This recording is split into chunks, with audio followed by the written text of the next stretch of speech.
Today, I'll show you how to find the queue ID in Salesforce, a crucial step for those managing workflows or setting up integrations.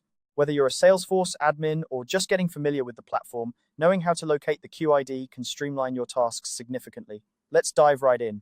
First, you need to access the setup page in Salesforce. To do this, locate the gear icon. You'll find it conveniently placed in the top right corner of your Salesforce interface. Clicking on this icon will reveal a drop-down menu. From there, select Setup. This area is essentially your control center in Salesforce, where you can customize a wide array of settings and features. Once you're in the setup area, focus your attention on the Quick Find box located on the left side of the screen. This is a powerful search tool within Salesforce, designed to help you swiftly navigate through the multitude of options available. Here, type in the word queues. As you type, you'll notice the options below the search box start to filter. Once you see queues appear in the list, click on it. This will take you to a page displaying all the queues you have access to within your Salesforce environment. Now it's time to select the specific queue you're interested in.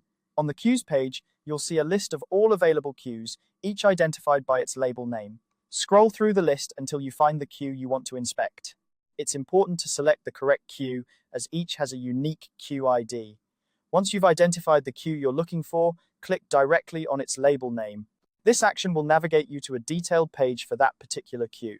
At this point, you're almost there. The final piece of the puzzle is to extract the queue ID from the URL. This is an essential step because the queue ID isn't prominently displayed on the page itself, but rather hidden in plain sight within the URL. Look at your browser's address bar. You'll see a long URL at the top. The queue ID is the key 15 or 18 character alphanumeric string located towards the end of this URL. It typically follows other identifiers within the URL, so make sure to identify the correct sequence of characters. And there you have it. By following these steps, you've successfully located the queue ID in Salesforce.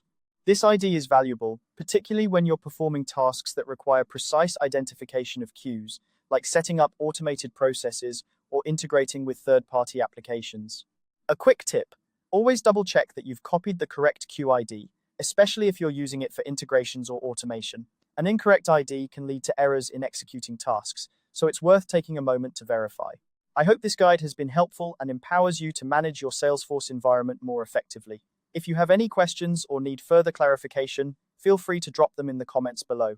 Thanks for watching, and happy Salesforce managing.